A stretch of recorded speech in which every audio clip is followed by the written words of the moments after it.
Morning friends, I am Sushil Saini. Welcome you in my YouTube channel English with SK Saini sir. Friends, today we are going to discuss the second video on William Wordsworth. As you know that previous year's Asked Questions series is going on here. We have discussed already about the John Milton and Galsworthy, and we are going to discuss now the second video of William Wordsworth. Then let's start. This is the question number 26. Wordsworth composed some of his finest poems during the years. Wordsworth ने अपनी कुछ अच्छी poems किस years पर लिखा? तो उन्होंने लिखा 1798-99 में. जैसा कि आपको पता है कि 1798 में उनका जो आया था वो लिरिकल बैलेड्स आया था, जो रोमांटिक मूवमेंट की आधारशिला थी, जहाँ से रोमांटिक मूवमेंट का स्टार्टिंग माना जाता है. तो ये ईयर वर्ड्सवर्थ के लिए और जो यानी लिटरेचर जगत था उसके लिए बहुत ही इम्पोर्टेंट था. और आपको पता है कि लिरिकल बैलेड्स फर्स्ट टाइम 1798 में पब्लिश हुआ था. सेकंड टाइम इसमें प्रीफेस जोड़ा गया था 1800 में, और थर्ड टाइम इसमें अपेंडिक्स जोड़ा गया था तो 1802 में, और ये फोर्थ टाइम जब पब्लिश हुआ था तो 1805 में. यानी 5 टाइम्स ये पब्लिश हो चुका है, यानी अलग अलग टाइम पब्लिश हुआ है. इसके बारे में कभी हम आपको डिटेल से बताएंगे. चलिए नेक्स्ट क्वेश्चन देखते हैं. Question number 27. Lyrical ballads was written by Coleridge and dash dash. Lyrical ballads किसके बीच में लिखा गया था? तो विलियम जो थे सैमुअल टेलर कॉलरिज और विलियम वर्ड्सवर्थ के बीच में लिखा गया था. और देखिए टीजीटी क्वेश्चन 2005 पर पूछा गया था, और ऊपर वाला क्वेश्चन भी टीजीटी 2005 पर पूछा गया क्वेश्चन था. क्वेश्चन नंबर 28 देखते हैं. द सोलिटरी रीपर इज आ.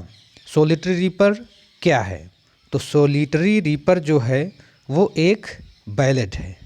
क्या है आपको पता होना चाहिए. सोलिटरी रीपर बैलेड है, और ये जो लिखा गया था तो 1807 पर लिखा गया था वर्ड्सवर्थ के द्वारा, जिसमें म्यूजिक की ब्यूटी, जो एक गर्ल रहती है, यंग मेडन रहती है, वो गाती है, तो उसकी म्यूजिक की ब्यूटी उसमें बताता है.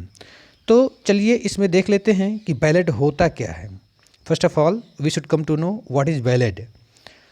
अ ballad is a simple narrative verse telling a story और अ सॉन्ग. एक सिंपल नरेटिव वर्स होती है जिसमें एक कहानी जैसे स्टोरी रहती है, कविता रहती है, जो सॉन्ग के रूप में दर्शाया जाता है, वो बैलेड होता है. चलिए नेक्स्ट देखते हैं. Question number 29. In which poem do the following lines आकर.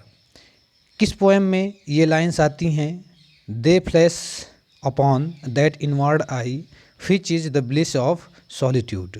आपने अगर डैफोडिल्स पढ़ा होगा विलियम वर्ड्सवर्थ की पोएम, तो डैफोडिल्स पर ये चीज़ें मिलती हैं. तो ये डैफोडिल्स पोएम पर विलियम वर्ड्सवर्थ कहते हैं, और टीजीटी 2009 पर पूछा गया क्वेश्चन है. चलिए क्वेश्चन नंबर 30 देखते हैं. Wordsworth's poems mostly deal with.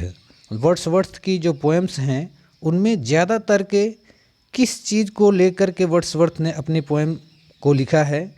तो वो हम्बल और रस्टिक लाइफ के बारे में उन्होंने अपनी मोस्टली पोएम्स लिखे हैं, और टीजीटी 2005 पर पूछा गया क्वेश्चन है.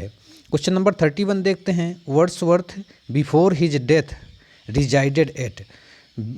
अपने डेथ से पहले वर्ड्सवर्थ कहाँ रहे?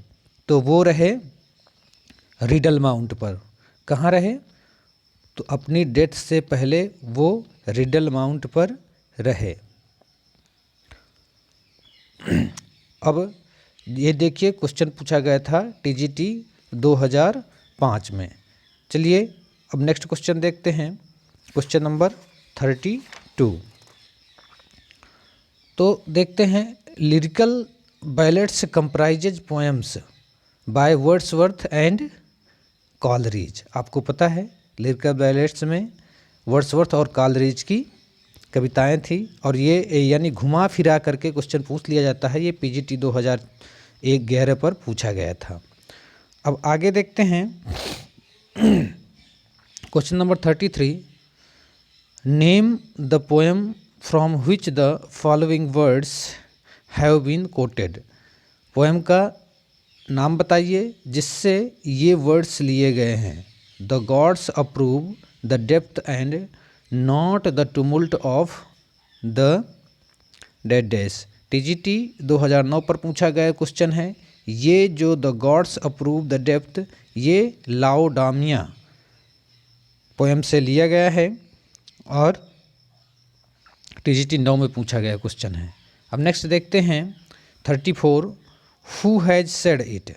किसने कहा है ये चीज़ें कि one impulse from a vernal wood may teach us more of man of moral evil and of good than all sages can.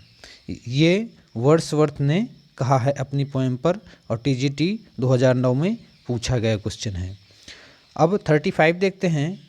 35 question में every great poet is a teacher are the words of.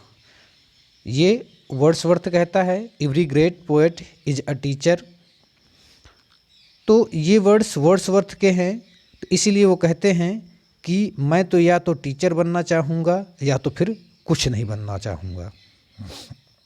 अब question number 36 देखते हैं। During his visit to France Wordsworth fell in love with a girl named. अपनी visit के दौरान जो France में उन्होंने विजिट किया था, तो उनको लव हो गया था एक गर्ल से। उसका नाम क्या था? वो नाम था अनेट्टे वैलेन, जिससे एक लड़की का भी जन्म हुआ था। उसका नाम था कैरोलिन। और देखिए ये क्वेश्चन टीजीटी 2009 पर पूछा गया है। क्वेश्चन नंबर 37 देखते हैं। Which poem of William Wordsworth is considered his greatest autobiographical epic. कौन सी poem greatest autobiographical poem Wordsworth की जानी जाती है? वो है प्रील्यूड। आपको पता है कि प्रील्यूड 1805 में लिखी गई थी और पब्लिश जो हुई थी तो after the death of William Wordsworth 1850 में पब्लिश हुई थी, और पीजीटी 2011 पर पूछा गया क्वेश्चन है। क्वेश्चन नंबर 38 देखते हैं। In which poem does Wordsworth right come fourth into the light of things let nature be your teacher. कि आगे आओ थिंग्स की लाइट में और नेचर को अपना टीचर बनाओ, वही तुम्हें गाइड करेगी और उसी को अपना प्रीस्ट मानिए। As you know William Wordsworth was the high priest of nature, इसलिए उन्होंने नेचर के बारे में बहुत अच्छा लिखा, और इसलिए लोगों से भी अपील करते हैं कि नेचर को अपना एक टीचर मानिए। तो उन्होंने कहा था द टेबल्स टर्नड पोएम पर, और ये पीजीटी 2011 पर पूछा गया क्वेश्चन है। क्वेश्चन नंबर 39 देखते हैं। When did the first edition of lyrical ballads appear. तो फर्स्ट एडिशन आपको पता है कि 1798 पर आया था जो लिरिकल बैलेट्स का था, और पीजीटी 2009 पर पूछा गया क्वेश्चन है। Question number 40। To whom is Wordsworth's autobiographical poem the prelude addressed. किसको एड्रेस किया गया है उनकी ऑटोबायोग्राफिकल पोएम जो थी प्रील्यूड, तो ये एड्रेस किया गया था कॉलरिज को। Coleridge was his friend. और क्वेश्चन नंबर 41 देखते हैं। In 3 years she grew the little girl will be sportive as. ये जो लाइन्स हैं तो किस तरह स्पोर्टिव होगी? कहता है 3 years she grew. 3 years she grew poem पर the little girl will be sportive as किस तरह स्पोर्टिव होगी, वो एक फॉन की तरह स्पोर्टिव होगी। फॉन होता है हिरण का बच्चा, उसकी तरह स्पोर्टिव होगी। और पीजीटी 2009 पर क्वेश्चन पूछ लिया गया था। देखिए पोएम के अंदर से पूछ लिया गया था। क्वेश्चन कभी कभी डीपली पूछ लिया जाता है और ज़्यादातर के क्वेश्चन रिपीटेड पूछे जाते हैं। तो देखते हैं 42, who is the author of the Tintern Abbey. Tintern Abbey का ऑथर कौन है? आपको पता है, विलियम वर्ड्सवर्थ हैं। और आपको ये भी पता होना चाहिए, टिंटर्न अभी आ गया है तो ये भी बता दिया जाए कि जो उनका लिरिकल बैलेट्स था 23 पोएम्स जिसमें से 19 पोएम्स थी विलियम वर्ड्सवर्थ की और 4 पोएम्स थी सैमुअल टेलर कॉलरेज की। तो जिसमें से जो लिरिकल बैलेट्स की फर्स्ट पोएम थी तो वो थी सैमुअल टेलर कॉलरेज की ancient of the rhyme of the ancient mariner. Rhyme of the ancient mariner ये उनकी फर्स्ट पोएम थी जो यानी लिरिकल बैलेट्स पर थी। और लिरिकल बैलेट्स की लास्ट पोएम थी वो थी Tintern Abbey. Rime of the ancient mariner ये फर्स्ट पोएम थी लिरिकल बैलेट्स की और टिंटर्न अबी लास्ट पोएम थी। जो rime of the ancient mariner थी वो यानी कॉलरिज के द्वारा लिखी गई थी और टिंटर्न अबी जो है तो वर्ड्सवर्थ के द्वारा लिखी गई थी। चलिए नेक्स्ट क्वेश्चन देखते हैं 43, for a handful of silver he left us, this line of Browning has a reference to. उन्होंने कहा था for a handful of silver, मुट्ठी भर सिल्वर्स के लिए अर्थात चांदी के सिक्कों के लिए कहा जाए, वो हमें छोड़ करके चले गए, जो ब्राउनिंग ने कहा था अपनी पोएम में द लॉस्ट लीडर में। तो वो किसके लिए कहा था? वो वर्ड्सवर्थ के लिए कहा था और पीजीटी 2009 पर पूछा गया क्वेश्चन था। चलिए क्वेश्चन नंबर 44 देखते हैं, who called Wordsworth the egotistical Sublime. Egotistical Sublime Wordsworth को किसने कहा था? तो वो जॉन कीट्स ने कहा था वर्ड्सवर्थ को इगोटिस्टिकल सबलाइम और पीजीटी 2002 पर पूछा गया क्वेश्चन है। क्वेश्चन नंबर 45 देखते हैं, who said Milton thou shouldst be living at this hour. किसने कहा कि मिल्टन आपको इस समय अब यहाँ पर रहना चाहिए था, जीना चाहिए था, देखना चाहिए था कि आज के लोग, आज के पोएट कितने स्वार्थी हो गए हैं। इस तरह कहता है वर्ड्सवर्थ अपने पोएम पर। तो वो कहा था वर्ड्सवर्थ ने कि Milton thou shouldst be living at this hour. और वो किस पोएम पर कहा था? कहा था उन्होंने लंदन 1802, या इसी पोएम को कहते हैं टू मिल्टन के नाम से भी जाना जाता है। इसको दो नाम से जाना जाता है इस पोएम को, लंदन 1802 या फिर टू मिल्टन के नाम से जाना जाता है। उस पोएम में वर्ड्सवर्थ ने ये लाइन कही थी और ये पीजीटी 2002 में क्वेश्चन पूछा गया है। चलिए नेक्स्ट क्वेश्चन देखते हैं 46, William Wordsworth was in 1791 in France where he was witness to the middle stage of. तो वो किसका साक्षी था? वर्ड्सवर्थ जब गया था 1791 में फ्रांस, तो वो विटनेस था, साक्षी था middle stage of the French revolution का। और वो सेकंड विजिट थी विलियम वर्ड्सवर्थ की जो फ्रांस जब गए थे। और ये टीजीटी क्वेश्चन 2004 पर पूछा गया है। अब नेक्स्ट क्वेश्चन देखते हैं, question number 47, the prelude was written in. Prelude लिखा गया था किस ईयर पर? तो आपको पता है कि प्रील्यूड 1805 पर लिखा गया था और after the death of William Wordsworth in 1850 it was published.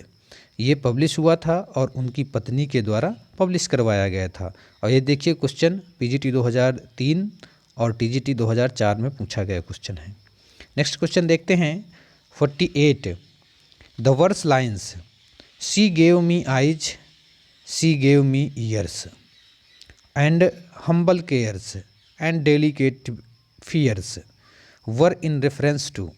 जो इस लाइन जो ये दिए गए हैं कि सी गेव मी आइज, उन्होंने उसने मुझे आइज दिया अर्थात आई साइड दिया, दिखाया। सी गेव मी ईयर्स, उन्हें मुझे कान दिया अर्थात सुनने के लिए अच्छा बनाया। एंड हम्बल केयर्स, और मुझे अच्छा केयर दिया, डेलिकेट फियर्स वगैरह ये जो भी कहा है, तो वो डोरोथी वर्ड्सवर्थ के लिए कहा है। जो Dorothy Wordsworth, she was the sister of William Wordsworth.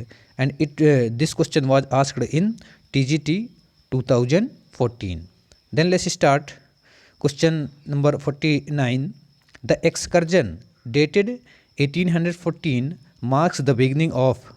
जो एक्सकर्जन है जो लिखा गया था 1814 में, मार्क्स द बिगनिंग ऑफ, किस चीज़ की बिगनिंग की शुरुआत करता है या बताता है?